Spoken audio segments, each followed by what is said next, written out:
Ngasigi wari asidi nungsinaramba ani life partner oirani khaluba makoi anigi nungsiba adu hu olaktuna makoi gi punchi loikibagi warini. Ngasisu mayamgi damakta hoi entertainment YouTube channel na asengma thokiba thodok amagi wari puduna laksari. Wari asi tahanjaba matamda soikhilan kiba kaya ama yaurabasu tabiriba mayamna ngakpiu haiba wafam asi thamjaraga wari asi hongjarage. Ngasigi wari asisu nupi amaga nupa amaga nungsinaramba matungda thokiba thodokni. Makoi Noidagi Nadar University da tamliba student ngaktani makoi ani adukki matik nungsinarami adubo makoi ani gi marakta karigumba thogoningdaba thodok thoki. 18 May 2023 da hariba nupa asina nupi adubu nongmaina kaptuna hatkirami aduga nupi adubu hatlaba matung nupa adugi hostel room da changduna masa mathanda nongmaina kaptuna chijaramki. Adugi thodok aduna hariba college aduda tamliba student na akiba ama oiramki aduga makoi gi wahangdasu hanglamki. Thodok asi kari maramdagi thokribano haiba patta khai nungsinaramba makoi anina kari maramgi damak nupi adubu nongmaina kaptuna hatlaba matung nupa aduna masa mathanda nongmaina kapcharaga sikibano haiba adu makoida angakpa amadi akiba ama oiramki. Masi punumak asi matau karamna thokibano haibadu mayam puna khangminasi asigi wari asi Sneha amadi Anuski warini. Wari asi 12 May 2022 dagi hokibani. Hariba numit asi college ki exam loinaraduna magi yumda hanakibagi matamni adubu Sneha Anus aduga makoigi group khara hojiki university da laihokirami. Makoina college ki pangthokadaba ceremony amada saruk yanabagidamak adugi matung May gi tang 19 2023 laklamki adugi numit aduda student khara amadi magi ceremony aduda saruk yanabagi sem chanaribani. Adugi matam aduda Anus amadi Sneha dining hall da unaramki aduga makoi ani wari sanaramki. Adudagi khon kana lauduna ngangnaramki aduda college ki student ataina makoi da yanglakpadagi makoi amuk tapthaduna wari sanaramki aduga ngahak tapna wari sanarba matung college campus aduda nongmai makhon taramki. Sneha nongmaina panduna I thorakki aduda leimaida takirami. Nongmai makhol tabada student mayam aduna kadaida no haiduna koithi thinarami.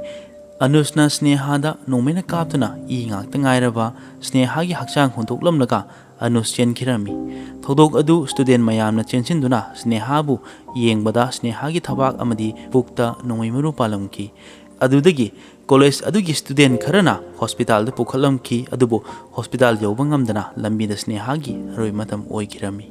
Adugi matungda Nadar University boys hostel gi room number 328 ta nongmai kaukibagi makol ama tarami. Room number 328 asi Anuski room ni. Nongmai makol adu tabada room number 328 ta student mayam ama chensilakki adubu thong adu manungdagi lok torami. Adugi thodok adu thokpadagi police ta call tawduna pau piramki. Ngahak lerba matung police laklamki aduga police na thong adu butugaiduna room manungda changlamki. Aduda Anuski asiba haksang taduna leramba adu police na thengnaki. Anuski makokta nongmai maru panbagi mapam leramki.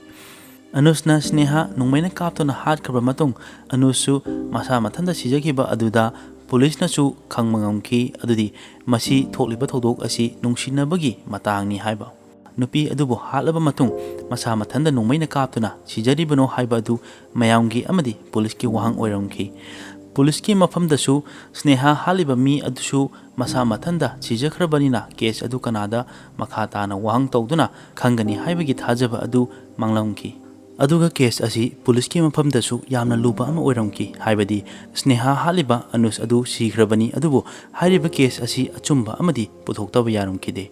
Police na case asibu solve tawnaba kana honaramki asumna makogi investigation tawramki. Asiba hakchang ani adu postmortem tawnaba tharamki aduga postmortem gi report ta mesi asi nongmai maruna palmadagi sikibani haiba khangmangamki. Postmortem tawro matungda makogi hakchang adu makogi yumda sinaramki makogi aroiba mathau mangam tawnabagi damak. Police na hoji khaningliba asi kari maramgi damak Anusna Sneha halibano haiba asini. Asumna police na Anuski room da changduna thigatba horamki. Aduda Anuski laptop ta video ama thengnaramki. Video adugi matung ina case adu solve oire khalamki. Adubu hariba video aduda kari haribano haiba adu mayam puna khangminasi. Video adugi matengna Anus amadi Sneha gi thamoi sengba sengdaba minamba pumnamak video aduna maram oiraga khanglamki. Video ꯑꯗꯨꯒꯤ ꯋꯥꯔꯤ ꯑꯗꯨ ꯅꯥꯗꯥ ꯌꯨꯅꯤꯚꯔꯁꯤꯇꯤꯗ ꯁ꯭ꯅꯦꯍꯥ ꯑꯃꯗꯤ ꯑꯅꯨꯁ ꯃꯈꯣꯏ ꯄꯨꯟꯅ ꯇꯝꯃꯤꯟꯅꯔꯝꯕꯅꯤ꯫ ꯑꯗꯨꯗ ꯁ꯭ꯅꯦꯍꯥꯅ ꯑꯅꯨꯁꯇ ꯑꯁꯨꯝꯅ ꯍꯥꯏꯔꯝꯃꯤ, ꯑꯟꯁꯨ ꯀꯧꯕ ꯅꯨꯄꯥ ꯑꯃꯒ ꯁ꯭ꯅꯦꯍꯥꯒ ꯅꯨꯡꯁꯤꯅꯔꯝꯃꯤ, ꯑꯗꯨꯕꯨ ꯍꯧꯖꯤꯛ ꯑꯟꯁꯨꯒ ꯃꯈꯥ ꯇꯥꯅ ꯔꯤꯂꯦꯁꯟ ꯂꯩꯕ ꯄꯥꯝꯂꯝꯈꯤꯗꯦ, ꯃꯔꯝꯗꯤ ꯑꯟꯁꯨꯅ ꯁ꯭ꯅꯦꯍꯥꯗ ꯌꯥꯝꯅ ꯌꯦꯠꯄ ꯍꯩꯅꯗꯕ ꯑꯃ ꯑꯣꯏꯔꯝꯈꯤ꯫ ꯃꯔꯝ ꯑꯗꯨꯅ ꯍꯥꯏꯔꯤꯕ ꯑꯟꯁꯨ ꯑꯃꯗꯤ ꯁ꯭ꯅꯦꯍꯥꯒꯤ ꯔꯤꯂꯦꯁꯟ ꯑꯗꯨ ꯊꯥꯗꯠꯅꯕꯒꯤꯗꯃꯛ ꯑꯅꯨꯁꯇ ꯃꯇꯦꯡ ꯅꯤꯔꯝꯈꯤ꯫ ꯑꯅꯨꯁꯅꯁꯨ ꯁ꯭ꯅꯦꯍꯥꯒꯤ ꯃꯇꯦꯡ ꯄꯥꯡꯂꯝꯈꯤ꯫ ꯑꯁꯨꯝꯅ ꯁ꯭ꯅꯦꯍꯥ ꯑꯃꯗꯤ ꯑꯟꯁꯨ ꯂꯥꯞꯊꯣꯛꯅꯔꯝꯈꯤ, ꯑꯗꯨꯒ ꯁ꯭ꯅꯦꯍꯥ ꯑꯃꯗꯤ ꯑꯅꯨꯁꯀ ꯃꯈꯣꯏ ꯑꯅꯤ ꯅꯛꯁꯤꯟꯅꯕ ꯍꯧꯔꯛꯈꯤ꯫ ꯃꯈꯣꯏ ꯑꯅꯤ ꯑꯁꯤ ꯃꯔꯨꯞ ꯑꯃ ꯑꯣꯏꯅ ꯇꯤꯟꯅꯔꯝꯕꯅꯤ, ꯑꯗꯨꯕꯨ ꯅꯣꯡꯃ ꯅꯣꯡꯃꯒꯤ ꯃꯈꯣꯏ ꯑꯅꯤꯒꯤ ꯃꯔꯤ ꯑꯁꯤ ꯃꯔꯨꯞ ꯑꯣꯏꯅ ꯇꯤꯟꯅꯔꯝꯕꯗꯒꯤ ꯁ꯭ꯅꯦꯍꯥꯅ ꯅꯣꯡꯃ ꯑꯅꯨꯁꯇ ꯄ꯭ꯔꯄꯣꯖ ꯇꯧꯔꯝꯈꯤ꯫ ꯑꯗꯨꯗ ꯑꯅꯨꯁꯅ ꯔꯤꯖꯦꯛ ꯇꯧꯗꯨꯅ ꯑꯩꯈꯣꯏ ꯑꯅꯤ ꯃꯔꯨꯞ ꯑꯣꯏꯅ ꯇꯤꯟꯅꯁꯤ, ꯑꯁꯤꯅ ꯑꯩꯈꯣꯏ ꯏꯕꯥꯅꯤꯒꯤ ꯑꯐꯕ ꯑꯣꯏꯒꯅꯤ ꯍꯥꯏꯔꯝꯃꯤ꯫ ꯑꯗꯨꯕꯨ ꯑꯅꯨꯁꯁꯨ ꯁ꯭ꯅꯦꯍꯥꯅ ꯍꯥꯏꯔꯤꯕ ꯑꯗꯨ ꯌꯥꯝ ꯀꯨꯏꯅ ꯂꯩꯊꯣꯛꯄ ꯉꯝꯂꯝꯗꯦ꯫ ꯑꯁꯨꯝꯅ ꯑꯅꯨꯁ ꯑꯃꯗꯤ ꯁ꯭ꯅꯦꯍꯥ ꯅꯨꯡꯁꯤ ꯂꯝꯕꯤꯗ ꯈꯣꯡ ꯊꯥꯡꯖꯤꯜꯂꯝꯈꯤ꯫ ꯑꯗꯨꯒ ꯚꯤꯗꯤꯑꯣ ꯑꯗꯨꯗ ꯑꯅꯨꯁꯅ ꯍꯥꯏꯔꯝꯃꯤ ꯑꯗꯨꯗꯤ ꯃꯈꯣꯏ ꯑꯅꯤꯒꯤ ꯍꯧꯔꯛꯄ ꯔꯤꯂꯦꯁꯟꯗ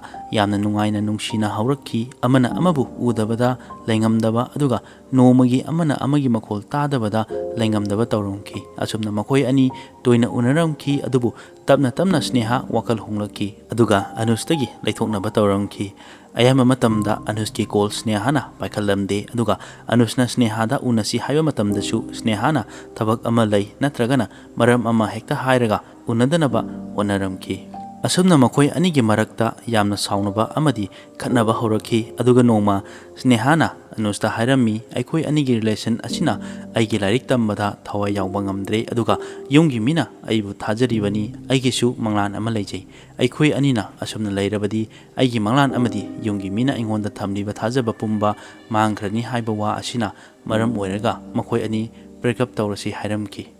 ꯑꯗꯨꯗ ꯑꯅꯨꯁꯅ ꯍꯥꯏꯔꯝꯈꯤ, ꯀꯔꯤꯒꯨꯝꯕ ꯑꯩꯈꯣꯏ ꯑꯅꯤꯒꯤ ꯃꯔꯤ ꯑꯁꯤ ꯇꯠꯈ꯭ꯔꯕꯁꯨ ꯏꯆꯝ ꯆꯝꯅ ꯑꯩꯈꯣꯏ ꯑꯅꯤ ꯃꯔꯨꯞ ꯑꯃ ꯑꯣꯏꯅ ꯇꯤꯟꯅꯁꯤ, ꯑꯗꯨꯕꯨ ꯋꯥ ꯑꯗꯨ ꯁ꯭ꯅꯦꯍꯥꯅ ꯌꯥꯔꯝꯈꯤꯗꯦ, ꯑꯗꯨꯒ ꯍꯥꯏꯔꯤꯕ ꯔꯤꯂꯦꯁꯟ ꯑꯗꯨ ꯊꯥꯗꯠꯂꯝꯃꯤ꯫ ꯋꯥꯔꯤꯁꯤꯗ ꯍꯪꯂꯤꯕ ꯋꯥꯍꯪꯗꯤ ꯁ꯭ꯅꯦꯍꯥꯅ ꯃꯥꯒꯤ ꯃꯪꯂꯥꯟꯒꯤꯗꯃꯛ ꯑꯅꯨꯁꯀ ꯂꯩꯃꯤꯟꯅꯔꯝꯕ ꯃꯔꯤ ꯑꯗꯨ ꯊꯥꯗꯠꯂꯤꯕꯔꯥ ꯍꯥꯏꯕ ꯑꯁꯤꯅꯤ꯫ ꯑꯅꯨꯁꯁꯨ ꯁ꯭ꯅꯦꯍꯥꯅ ꯍꯥꯏꯔꯤꯕ ꯑꯗꯨ ꯃꯍꯥꯛꯀꯤ ꯇꯨꯡꯒꯤ ꯂꯝꯕꯤꯗ ꯌꯥꯏꯐꯅꯕꯒꯤꯗꯃꯛ ꯍꯥꯏꯔꯤꯕꯅꯤ ꯈꯜꯂꯝꯈꯤ, ꯑꯗꯨꯕꯨ ꯃꯥꯒꯤ ꯊꯃꯣꯏꯅꯗꯤ ꯍꯥꯏꯔꯤꯕ ꯃꯌꯥꯝ ꯑꯗꯨ ꯌꯥꯕ ꯉꯝꯂꯝꯈꯤꯗꯦ꯫ ꯑꯗꯨꯅ ꯅꯣꯡꯃ ꯇꯥꯟꯖꯥ ꯆꯥꯕ ꯅꯨꯃꯤꯠ ꯑꯃ ꯌꯦꯡꯂꯒ ꯁ꯭ꯅꯦꯍꯥꯒꯤ ꯂꯦꯞꯇꯣꯞ ꯑꯗꯨ ꯆꯦꯛ ꯇꯧꯈꯤꯔꯝꯃꯤ꯫ ꯑꯗꯨꯗ ꯁ꯭ꯅꯦꯍꯥꯅ ꯑꯇꯣꯞꯄ ꯅꯨꯄꯥ ꯑꯃꯒ ꯔꯤꯂꯦꯁꯟ ꯂꯩꯔꯝꯈꯤ꯫ ꯍꯥꯏꯔꯤꯕ ꯅꯨꯄꯥ ꯑꯗꯨꯗꯤ ꯑꯁꯨꯗꯣꯁ ꯄꯥꯟꯗꯦꯅꯤ꯫ ꯍꯥꯏꯔꯤꯕ ꯃꯌꯥꯝ ꯑꯁꯤ ꯈꯪꯂꯛꯄꯗ ꯑꯅꯨꯁꯀꯤ ꯊꯃꯣꯏꯗ ꯃꯩ ꯍꯧꯗꯨꯅ ꯆꯥꯛꯈꯤꯔꯝꯃꯤ꯫ ꯑꯗꯨꯗ ꯁ꯭ꯅꯦꯍꯥꯕꯨ ꯍꯥꯠꯇꯨꯅ ꯑꯅꯨꯁꯇ ꯃꯤꯅꯝꯕꯒꯤ ꯂꯃꯟ ꯈꯨꯝꯒꯅꯤ ꯈꯜꯂꯝꯈꯤ꯫ ꯑꯁꯨꯝꯅ 18 ꯃꯦ 2023ꯗ ꯑꯅꯨꯁꯅ ꯃꯍꯥꯛꯀꯤ ꯂꯃꯟ ꯈꯨꯝꯅꯕꯒꯤ ꯅꯨꯃꯤꯠ ꯑꯗꯨ ꯌꯧꯈꯤꯔꯝꯃꯤ꯫ ꯑꯁꯨꯝꯅ ꯑꯅꯨꯁꯅ ꯁ꯭ꯅꯦꯍꯥꯕꯨ ꯗꯥꯏꯅꯤꯡ ꯍꯣꯜꯗ ꯂꯥꯛꯅꯕ ꯈꯪꯍꯜꯂꯝꯈꯤ꯫ ꯑꯗꯨꯗ ꯃꯈꯣꯏ ꯑꯅꯤ ꯎꯅꯔꯕ ꯃꯇꯨꯡꯗ ꯋꯥꯔꯤ ꯁꯥꯟꯅꯔꯝꯃꯤ, ꯑꯗꯨꯒ ꯃꯈꯣꯏ ꯑꯅꯤ ꯁꯥꯎꯅꯔꯗꯨꯅ ꯈꯣꯟ ꯀꯟꯅ ꯉꯥꯡꯅꯔꯝꯈꯤ꯫ ꯑꯗꯨꯒꯤ ꯃꯇꯨꯡꯗ ꯑꯅꯨꯁꯅ ꯁ꯭ꯅꯦꯍꯥꯒꯤ ꯊꯕꯥꯛꯇ ꯑꯃꯗꯤ ꯄꯨꯛꯇ ꯅꯣꯡꯃꯩꯅ ꯀꯥꯞꯇꯨꯅ ꯍꯥꯠꯈꯤꯕꯅꯤ꯫ ꯑꯗꯨꯒꯤ ꯃꯇꯨꯡꯗ ꯃꯁꯥ ꯃꯊꯟꯇ ꯁꯤꯖꯈꯤꯕꯅꯤ꯫ ꯑꯗꯨꯕꯨ ꯍꯥꯏꯔꯤꯕ ꯋꯥꯔꯤ ꯑꯁꯤꯗꯤ ꯑꯅꯨꯁꯀꯤ ꯂꯦꯞꯇꯣꯞꯇ ꯌꯥꯎꯔꯝꯕ ꯚꯤꯗꯤꯑꯣ ꯑꯗꯨꯒꯤ ꯋꯥꯔꯤꯅꯤ꯫ ꯍꯥꯏꯔꯤꯕ ꯃꯌꯥꯝ ꯑꯁꯤ ꯑꯁꯦꯡꯕꯔꯥ ꯍꯥꯏꯗꯨꯅ ꯄꯨꯂꯤꯁꯅ ꯃꯈꯥ ꯇꯥꯅ ꯊꯤꯒꯠꯄ ꯍꯧꯈꯤꯔꯝꯃꯤ꯫ ꯄꯨꯂꯤꯁꯅ ꯊꯤꯒꯠꯂꯛꯄꯒꯤ ꯃꯇꯨꯡ ꯏꯟꯅ ꯑꯅꯨꯁꯅ ꯃꯥꯒꯤ ꯚꯤꯗꯤꯑꯣꯗ ꯍꯥꯏꯔꯝꯕ ꯑꯗꯨꯒ ꯌꯥꯝꯅ ꯈꯦꯠꯅꯔꯝꯈꯤ꯫ ꯁ꯭ꯅꯦꯍꯥ ꯑꯃꯗꯤ ꯑꯅꯨꯁꯀ ꯇꯤꯟꯅꯔꯝꯃꯤ ꯍꯥꯏꯕ ꯑꯁꯤꯗꯤ ꯑꯆꯨꯝꯕꯅꯤ, ꯑꯗꯨꯕꯨ ꯑꯅꯨꯁꯅ ꯁ꯭ꯅꯦꯍꯥꯗ ꯌꯥꯝꯅ ꯋꯥꯍꯟꯕ ꯍꯥꯏꯕꯗꯤ ꯁ꯭ꯅꯦꯍꯥꯗ ꯑꯅꯨꯁꯅ ꯑꯌꯦꯠꯄ ꯑꯃ ꯑꯣꯏꯔꯝꯈꯤ, ꯑꯗꯨꯒ ꯑꯅꯨꯁꯀꯤ ꯃꯊꯛꯇ ꯀꯝꯄ꯭ꯂꯦꯟꯁꯨ ꯇꯧꯈꯤꯕ ꯂꯩꯔꯤꯕꯅꯤ꯫ ꯌꯨꯅꯤꯚꯔꯁꯤꯇꯤ ꯑꯦꯗꯃꯤꯅꯤꯁꯇ꯭ꯔꯦꯁꯟꯗ ꯀꯝꯄ꯭ꯂꯦꯟ ꯇꯧꯗꯨꯅ ꯑꯁꯨꯝꯅ ꯍꯥꯏꯔꯝꯈꯤ, ꯑꯅꯨꯁꯅ ꯁ꯭ꯅꯦꯍꯥꯗ ꯌꯥꯝꯅ ꯌꯦꯠꯄ ꯑꯃꯗꯤ ꯁ꯭ꯅꯦꯍꯥꯅ ꯍꯩꯅꯗꯕ ꯊꯕꯛ ꯇꯧꯗꯨꯅ ꯁ꯭ꯅꯦꯍꯥꯗ ꯌꯦꯠꯂꯝꯈꯤ꯫ ꯑꯗꯨꯗ ꯌꯨꯅꯤꯚꯔꯁꯤꯇꯤ ꯑꯦꯗꯃꯤꯅꯤꯁꯇ꯭ꯔꯦꯁꯟꯅ ꯃꯈꯣꯏ ꯑꯅꯤꯕꯨ ꯀꯥꯎꯟꯁꯤꯂꯤꯡ ꯇꯧꯔꯕ ꯃꯇꯨꯡ ꯃꯈꯣꯏ ꯑꯅꯤꯗ ꯋꯥꯔꯅꯤꯡ ꯇꯧꯔꯝꯈꯤ, ꯑꯗꯨꯗꯤ ꯃꯈꯣꯏ ꯑꯅꯤ ꯑꯁꯤ ꯌꯨꯅꯤꯚꯔꯁꯤꯇꯤ ꯑꯁꯤꯒꯤ ꯃꯅꯨꯡꯗ ꯃꯈꯣꯏ ꯑꯅꯤ ꯎꯅꯕ ꯑꯃꯗꯤ ꯋꯥꯔꯤ ꯁꯥꯅꯕ ꯌꯥꯔꯣꯏ ꯍꯥꯏꯗꯨꯅ ꯋꯥꯔꯅꯤꯡ ꯇꯧꯔꯝꯈꯤ꯫ ꯑꯗꯨꯒ ꯄꯨꯂꯤꯁꯅ ꯌꯨꯅꯤꯚꯔꯁꯤꯇꯤ ꯑꯗꯨꯒꯤ ꯁ꯭ꯇꯨꯗꯦꯟꯠꯁꯤꯡꯗ ꯍꯪꯕ ꯃꯇꯝꯗ ꯑꯅꯨꯁꯅ ꯁ꯭ꯅꯦꯍꯥꯗ ꯌꯥꯝꯅ ꯌꯦꯠꯄ, ꯁ꯭ꯅꯦꯍꯥꯅ ꯌꯥꯅꯤꯡꯗꯕ ꯊꯕꯛ ꯇꯧꯈꯤ ꯍꯥꯏꯕ ꯈꯪꯕ ꯉꯝꯈꯤ꯫ ꯑꯗꯨꯗꯒꯤ ꯁ꯭ꯅꯦꯍꯥꯅ ꯌꯨꯅꯤꯚꯔꯁꯤꯇꯤ ꯑꯦꯗꯃꯤꯅꯤꯁꯇ꯭ꯔꯦꯁꯟꯗ ꯀꯝꯄ꯭ꯂꯦꯟ ꯇꯧꯈꯤꯕꯅꯤ꯫ ꯑꯗꯨꯕꯨ ꯀꯝꯄ꯭ꯂꯦꯟ ꯑꯗꯨꯗ ꯁ꯭ꯅꯦꯍꯥꯅ ꯑꯁꯨꯝꯅ ꯍꯥꯏꯔꯝꯃꯤ, ꯑꯅꯨꯁꯀꯤ ꯃꯊꯛꯇ ꯑꯍꯦꯟꯕ ꯑꯦꯛꯁꯟꯗꯤ ꯇꯧꯕꯤꯒꯅꯨ, ꯆꯨꯝꯅꯗꯒꯤ ꯋꯥꯔꯅꯤꯡ ꯈꯛ ꯇꯧꯗꯨꯅ ꯇꯣꯛꯄꯤꯌꯨ ꯍꯥꯏꯔꯝꯈꯤ꯫ ꯁ꯭ꯅꯦꯍꯥꯅ ꯂꯩꯈꯤꯗ꯭ꯔꯕ ꯃꯇꯨꯡꯗ ꯁ꯭ꯅꯦꯍꯥꯒꯤ ꯃꯄꯥꯅ ꯌꯨꯅꯤꯚꯔꯁꯤꯇꯤ ꯑꯣꯐ ꯑꯦꯗꯃꯤꯅꯤꯁꯇ꯭ꯔꯦꯁꯟꯗ ꯀꯝꯄ꯭ꯂꯦꯟ ꯇꯧꯔꯝꯈꯤ꯫ ꯃꯈꯣꯏꯅ ꯃꯇꯝ ꯆꯥꯅ ꯌꯦꯡꯁꯤꯟꯗꯨꯅ ꯑꯦꯛꯁꯟ ꯂꯧꯔꯝꯂꯕꯗꯤ ꯃꯍꯥꯛꯀꯤ ꯃꯆꯥꯅꯨꯄꯤ ꯑꯁꯤ ꯍꯤꯡꯂꯝꯕꯁꯨ ꯌꯥꯏ꯫ ꯑꯗꯨꯗ ꯌꯨꯅꯤꯚꯔꯁꯤꯇꯤ ꯑꯣꯐ ꯑꯦꯗꯃꯤꯅꯤꯁꯇ꯭ꯔꯦꯁꯟꯅ ꯍꯥꯏꯔꯝꯈꯤ ꯍꯥꯏꯔꯤꯕ ꯀꯝꯄ꯭ꯂꯦꯟ ꯑꯗꯨ ꯑꯏꯕ ꯆꯦꯗ ꯄꯤꯌꯨ ꯍꯥꯏꯕ ꯃꯇꯝꯗ ꯁ꯭ꯅꯦꯍꯥꯅ ꯄꯤꯔꯝꯈꯤꯗꯦ ꯑꯗꯨꯒꯤ ꯃꯇꯨꯡ ꯏꯟꯅ ꯑꯅꯨꯁꯇ ꯑꯍꯦꯟꯕ ꯑꯦꯛꯁꯟ ꯂꯧꯈꯠꯄ ꯌꯥꯈꯤꯗꯕꯅꯤ ꯑꯗꯨꯕꯨ ꯁ꯭ꯅꯦꯍꯥꯒꯤ ꯏꯃꯨꯡꯅ ꯌꯨꯅꯤꯚꯔꯁꯤꯇꯤ ꯑꯣꯐ ꯑꯦꯗꯃꯤꯅꯤꯁꯇ꯭ꯔꯦꯁꯟꯒꯤ ꯄꯥꯎꯈꯨꯝ ꯑꯗꯨ ꯄꯦꯜꯂꯝꯈꯤꯗꯦ ꯃꯔꯝ ꯑꯗꯨꯅ ꯌꯨꯅꯤꯚꯔꯁꯤꯇꯤꯒꯤ ꯃꯊꯛꯇ ꯂꯤꯒꯦꯜ ꯅꯣꯇꯤꯁ ꯑꯃ ꯊꯥꯅꯕ ꯍꯥꯏꯔꯝꯈꯤ ꯑꯗꯨꯒꯤ ꯃꯇꯨꯡ ꯁ꯭ꯅꯦꯍꯥꯒꯤ ꯃꯄꯥ ꯔꯥꯖꯀꯨꯃꯥꯔ ꯆꯧꯔꯁꯤꯌꯥꯒꯤ ꯋꯥꯒꯤ ꯃꯇꯨꯡ ꯏꯟꯅ ꯑꯅꯨꯁ ꯀꯨꯃꯥꯔ ꯑꯁꯨꯗꯣꯁ ꯕꯥꯟꯗꯦ ꯑꯗꯨꯒ ꯀꯔꯟ ꯁ꯭ꯅꯦꯍꯥꯒꯤ ꯑꯦꯛꯁ ꯕꯣꯏꯐ꯭ꯔꯦꯟ ꯑꯁꯨꯗꯣꯁꯀꯤ ꯃꯊꯛꯇ IPC ꯁꯦꯛꯁꯟ 302(120)B ꯑꯗꯨꯒꯤ ꯃꯅꯨꯡꯗ ꯐꯥꯒꯠꯈꯤꯔꯝꯃꯤ ꯑꯗꯨꯒ ꯂꯣꯏꯅꯅ ꯌꯨꯅꯤꯚꯔꯁꯤꯇꯤ ꯑꯣꯐ ꯑꯦꯗꯃꯤꯅꯤꯁꯇ꯭ꯔꯦꯁꯟꯕꯨ FIR ꯑꯃ ꯇꯧꯈꯤꯔꯝꯃꯤ ꯑꯗꯨꯒ ꯍꯧꯖꯤꯛꯁꯨ ꯈꯪꯕ ꯉꯝꯗ꯭ꯔꯤ ꯑꯗꯨꯗꯤ ꯑꯅꯨꯁꯇ ꯍꯥꯏꯔꯤꯕ ꯅꯣꯡꯃꯩ ꯑꯁꯤ ꯀꯗꯥꯏꯗꯒꯤ ꯂꯥꯛꯄꯅꯣ ꯑꯗꯨꯒ ꯌꯨꯅꯤꯚꯔꯁꯤꯇꯤ ꯑꯁꯤꯒꯤ ꯃꯅꯨꯡꯗ ꯃꯇꯧ ꯀꯔꯝꯅ ꯄꯨꯁꯤꯜꯂꯛꯈꯤꯕꯅꯣ ꯍꯥꯏꯕ ꯌꯥꯝ ꯊꯨꯅ ꯑꯗꯨꯒꯤ ꯄꯥꯎꯈꯨꯝ ꯑꯗꯨ ꯑꯅꯨꯁꯀꯤ ꯕꯦꯡꯛ ꯇ꯭ꯔꯥꯟꯖꯦꯛꯁꯟ ꯆꯦꯛ ꯇꯧꯕꯗ ꯈꯪꯕ ꯉꯝꯈꯤꯔꯝꯃꯤ ꯑꯅꯨꯁꯅ ꯑꯦꯄ꯭ꯔꯤꯜ ꯊꯥꯗ ꯀꯅꯥꯒꯨꯝꯕ ꯃꯤꯁꯛ ꯑꯃꯗ ꯑꯅꯤꯔꯛ ꯑꯣꯟꯂꯥꯏꯟ ट्रांसफर ꯇꯧꯔꯝꯈꯤ ꯍꯥꯏꯔꯤꯕ ꯄꯩꯁꯥ ꯑꯗꯨ ꯅꯣꯡꯃꯩ ꯑꯃ ꯑꯗꯨꯒ ꯃꯔꯨ ꯃꯉꯥꯒꯤꯗꯃꯛ transfer तौखिबनी हाइबा खंगबा ngamखि aduga nongmai supply tawramliba miyoi ahumsu phagatpa ngamkhirami aduga university asigi miyoi tarukdasu FIR tawkhirami aduga hairiba case asi haujikshu tawri aduna makha tarakpa kari karamba rai tarakpano haibadu mayam puna ngaiminarasi asini ngasigi asengma thokhiba thodok amagi wari asi mayamna tabirba matungda kari phawibage haibadu comment tawduna khanghanbirau aduga channel asibu support tawbiduna like share amadi subscribe tawwa kaubiganu